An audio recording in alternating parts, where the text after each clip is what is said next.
Welcome to GK fax. स्वागत है एक बार फिर से आप सबके आपके अपने यूट्यूब चैनल जीके फैक्स में। जानेंगे इस वीडियो में, यानी कि आज का जो हमारा 2 बजे वाला टॉपिक है गाइस, वो है उत्तराखंड सरकार ने जो है भी चार धाम देव स्थानम प्रबंधन अधिनियम जो है वापस ले लिया। काफ़ी विवाद में था ये जो प्रबंधन अधिनियम था, काफ़ी विवाद में था देव स्थानम।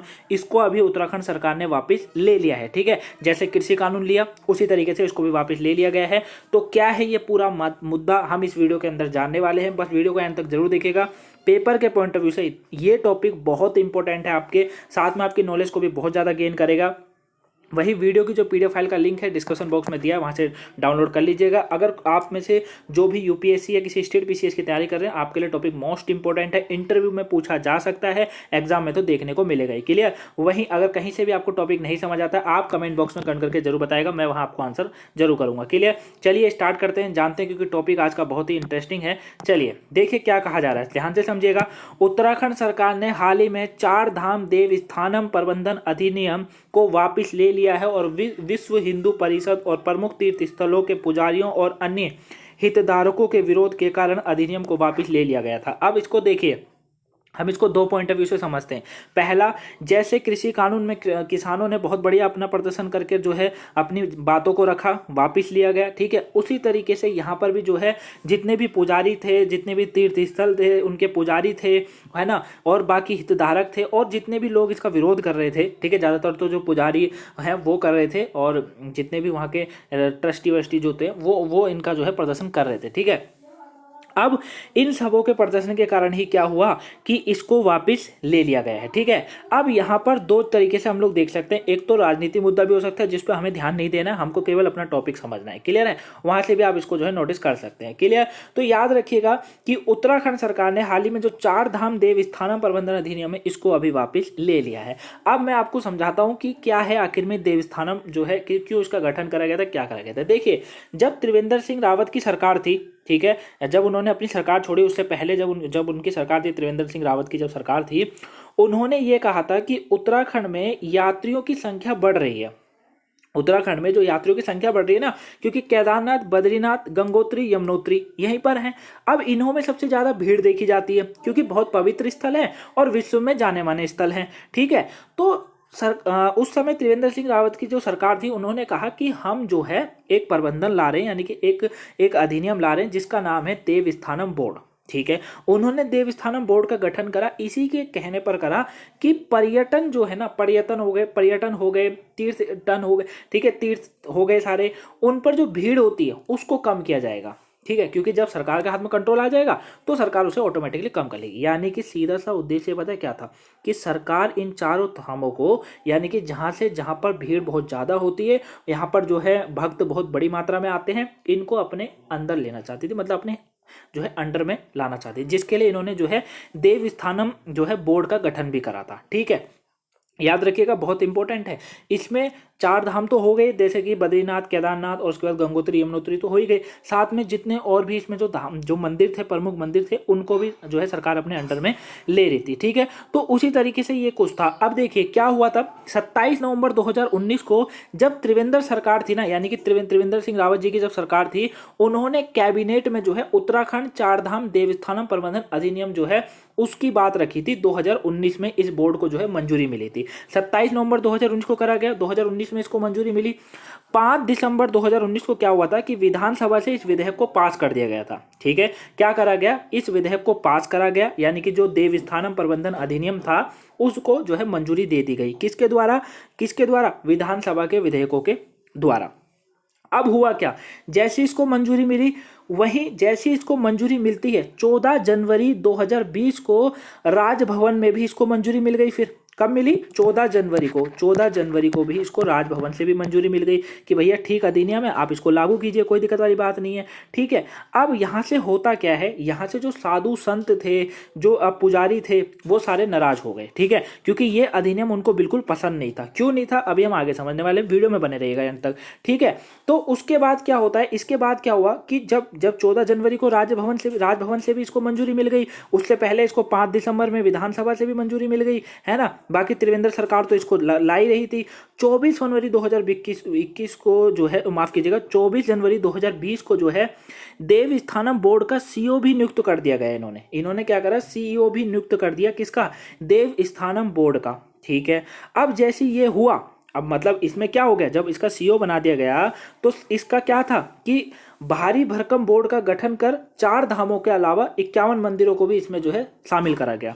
मतलब सरकार क्या करती, 4 धाम तो लेती भाई, जब का क्या हो गया, केदारनाथ हो गया, बद्रीनाथ हो गया, गंगोत्री हो गया, यमुनोत्री हो गया। ठीक है, उसके अलावा भी तो मंदिर हैं, 51 मंदिर और हैं, उनको भी जो है अब किसके हाथ में आ जाता, ये गवर्नमेंट के हाथ में आ जाता। ठीक है, जैसे ये बिल पास होता है ना, जैसे ये बिल पास होता है उतनी में जितने भी साधु संत है वो इसका विरोध करने उतरते हैं। 24 जनवरी 2020 से जो है देवस्थानम बोर्ड के खिलाफ पुरोहितों ने जो है विरोध प्रदर्शन कर दिया था, जब इसका सीईओ बनाया गया था। मैंने अभी समझाया था, सीईओ बनाया गया था 24 जनवरी, ठीक है, 24 फरवरी 2020 को, वहीं से जो है विरोध कर दिया था। ठीक है, साधु संतों का ये कहना था, साधु संतों का क्या कहना था, उनका सीधा सा ये कहना था कि सरकार कोई भी जो है ना भला नहीं कर रही है। मतलब सरकार ये नहीं देख रही कि तीर्थ स्थल बढ़े। ऐसे एक बात बताइए, गवर्नमेंट अपने हित में ले लेगी तो क्या जो है भक्त आने बंद हो जाएंगे? नहीं ना, भक्त तो और ज्यादा मात्रा में आ सकते हैं।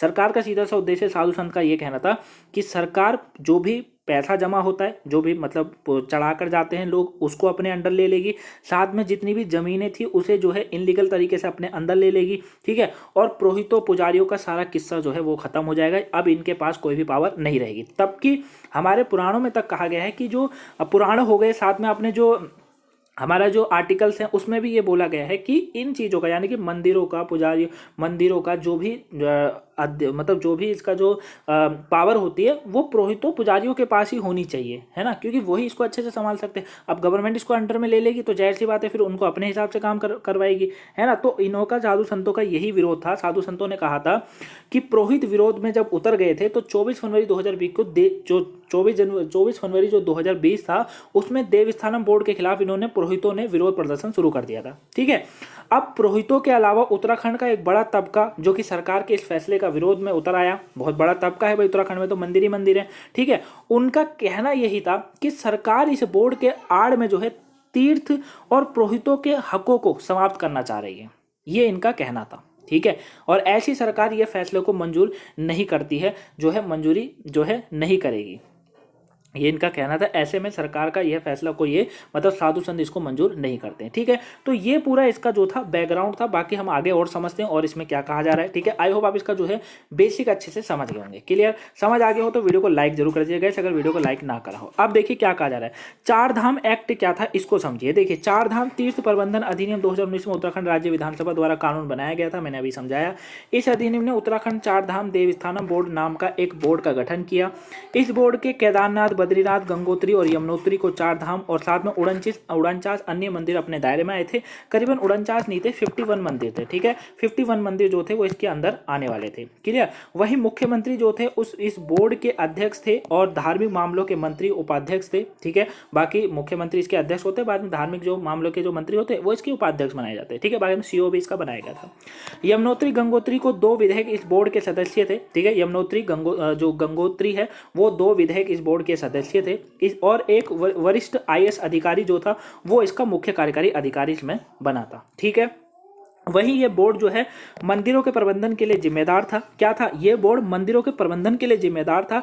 इसके पास नीतियां बनाने, खर्च की मंजूरी, बजट तैयार करने की शक्तियां थी। साथ ही बोर्ड के पास मंदिर के आभूषणों, संपत्तियों की सुरक्षा, अभिरक्षा के लिए निर्देश देने का अधिकार था। यही पुरोहितों को पसंद नहीं आ रहा था, साधु संतों को यही पसंद नहीं था, पुजारियों को यही पसंद नहीं था कि सरकार अब मंदिरों पर भी अपना हक कैसे जमा सकती है, जबकि मंदिरों पर गवर्नमेंट का कोई हक नहीं होता। ये हमेशा ध्यान रखिएगा। क्लियर है, गवर्नमेंट जो किसी भी स्टेट की गवर्नमेंट हो, चाहे कोई भी हो, उसका जो है कोई हक नहीं होता। अभी आपने देखा भी होगा कि जब मोदी जी यहाँ की यात्रा पर गए थे तो उतरने नहीं दिया था उन्हें, केदारनाथ में उन्हें आने नहीं दिया था। क्लियर है, याद रखिएगा।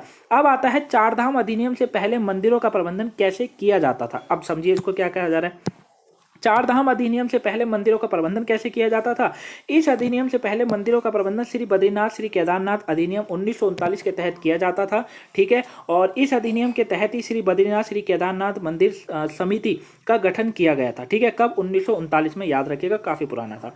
वही समिति के अध्यक्ष सरकार द्वारा नियुक्त व्यक्तियों द्वारा की जाती थी और समिति मंदिरों और उसके आसपास धन दान और विकास कार्यों से संबंधित निर्णय लेने के लिए जिम्मेदार थी। ठीक है, याद रखिएगा। तो समिति जो थी, जो समिति थी, वो मंदिरों और उसके आसपास धन दान जो भी होता था, जो भी विकास कार्य होते थे, उससे संबंधित निर्णय लेने के लिए जिम्मेदार होती थी, जिसकी नियुक्ति 1939 में करी गई थी। क्लियर हो गया, याद रहेगा।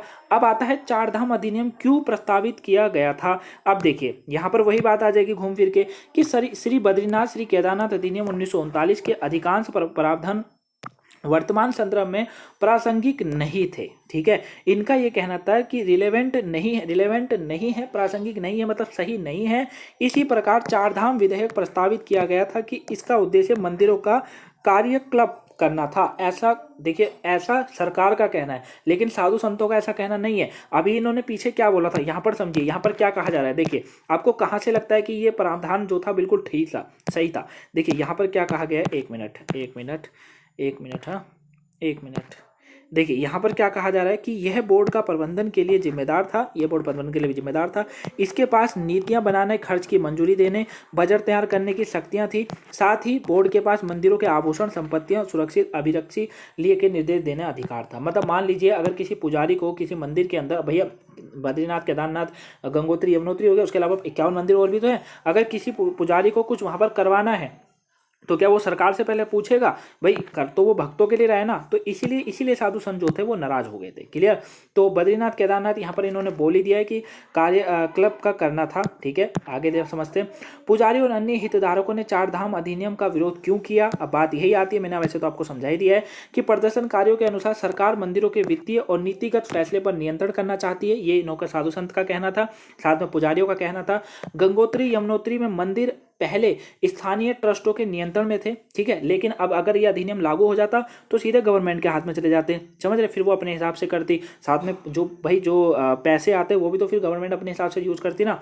और भक्तों द्वारा किया गया दान में सरकार की कोई हिस्सेदारी नहीं था। ठीक है, भक्तों द्वारा किया गया दान में सरकार का कोई हिस्सा नहीं था। ये जो है कहा जाता है कि जो मतलब जो दान होता है वो भगवान पर ही जो है उसको लगाया जाता है, ना कि सरकार अपने खर्च पर यूज करे। ठीक है, तो इस तरीके से ये अधिनियम था।